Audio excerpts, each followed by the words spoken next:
এ প্রসঙ্গে আমি বহুবার বলেছি, আমি বহুবার প্রকাশ্যে চ্যালেঞ্জ করেছি যে আপনারা দেখান হিন্দু ধর্মের কোথায় আছে। হিন্দু ধর্ম বলতে কিছু নেই, যে সমস্ত হিন্দু শাস্ত্র পুরাণ যেটাকে ওরা মনে করে ওদের কাছে পবিত্র, নিশ্চয়ই পবিত্র, সেখান থেকে দেখান যে গরুর মাংস খাওয়াটা একটা অনৈতিক কাজ, বা তা খেলে পরে হিন্দু ধর্ম সর্বনাশ হয়ে যাবে। আজ পর্যন্ত কেউ দেখাতে পারেননি, প্রথম কথা। দ্বিতীয় কথা, আসলে ওরা ওদের অপরাধটাকে আড়াল করতে চান। ওরা কি অপরাধ করেছেন? যে একজন মানুষ তার বাড়িতে গরুর মাংস আছে, কার বাড়িতে ফ্রিজে কি থাকবে সেটা তো বাইরের লোকের কোনো উৎসাহ দেখার দরকার নেই, কিন্তু একজন মানুষের বাড়িতে গরুর মাংস পাওয়া গেছে এই অভিযোগে সেই মানুষটাকে পিটিয়ে মারা হলো।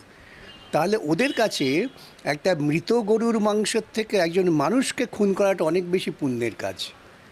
তো এই ধরনের অমানবিক যারা, বা এই ধরনের পশুবৃত্তি যাদের, তাদের বিরুদ্ধে প্রতিবাদটা কীভাবে করতে হয়? প্রতিবাদটা করতে হয় এটাই, যে গরুর মাংস খাওয়াটা কোনো অপরাধ নয় এবং সেটা উচ্চবর্ণের ব্রাহ্মণদের খাওয়ারই যোগ্য ছিল। সেটাই আমি প্রমাণ করেছি প্রকাশ্যে, ধর্মতলায়, গোপনে না।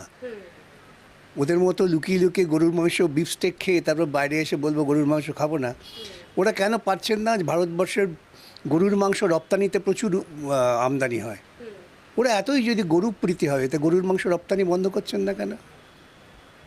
এই নিয়ে তুমি কথা বললেই তখন ওরা বিকাশ ভট্টাচার্য তিনি ধর্মতলার বলে খেয়েছেন তো, এবং তো তিনি তো চ্যালেঞ্জ করছেন, দেখাও কোন সনাতনী ধর্মে তোমার লেখা আছে যে গরুর মাংসটা অখাদ্য। আর ভারতবর্ষের বুকে, গোটা পৃথিবীর বুকে গরিব মানুষের প্রোটিন হচ্ছে গরুর মাংস। বিজেপির বহু অঞ্চল আছে যেখানে তারা মানুষকে ভুল বুঝিয়ে ক্ষমতা এসেছেন, সেখানের মানুষ গরুর মাংস খান।